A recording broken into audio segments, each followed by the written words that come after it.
So you want to keep calm and over communicate when working remotely. And so over communication is definitely an art form.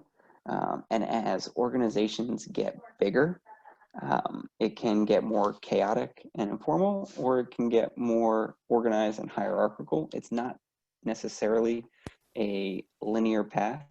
And so when you join your companies this summer, I think being deliberate in asking people about the kind of communication protocols and best practices, and how do people talk? Do they always start an email with like, "Hi, Clyde," and then go into it? Or sometimes do they just do like Clyde hyphen go into it? Or when it's the second email in a thread, do they not use names at all and never even need to sign it? You just have your kind of default signature there at the bottom. I think you can, if you're aware and deliberate in trying to understand how your company communicates, pick up on it pretty quickly. And this is a great like one-on-one conversation topic. I wouldn't ask in a staff meeting, "Hey guys, how do you like it when we address emails? Like, what should I?" That might not be necessary for the whole organization, but asking a couple people, just, "Hey, what are the best methods of communication?"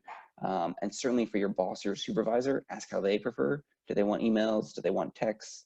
Do they have work boundaries? Are they not working on the weekend? Whatever it is, try to meet them where they are. And so here's a working definition of over communication. It's basically taking ownership and ensuring alignment with the key stakeholders, making them aware of decisions, where you are in the product development process, and trying to reduce any rework, surprises, unexpected things, or overall chaos in the organization. And you want to push yourself to go above and beyond the simplest, kind of most basic, straightforward communication. And if you send somebody an email, send them a text right after and just say, "Hey, I just sent you an email. Let me know what you think." I work with a few different folks, and I've set the expectation, like, I get emails. If you need a response, text me right away and I'll go look at it on my phone. Like, I have my phone, but I don't look at my emails on my phone. Another thing I might recommend too, turn off your email notifications on your phone. I don't have the little icon that says, "Hey, you have 17 unread emails." It's stressful, and it makes your brain be like, "Oh, I want to check that notification. I want to turn it to 0." So if you just go into your settings and turn off email notifications, you can have unread emails and it's not going to bother you, whether or not you're as OCD about notifications as I am. It helps. So here's a very complex flowchart about how communication actually works. If you were like a product manager, you got an engineer reporting to you, you report up to directors, got a VP.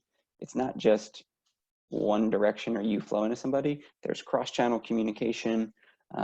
They have meetings that you are not in. You may run into somebody while you're getting a coffee, and talk to them about something, but then their boss didn't know what it was.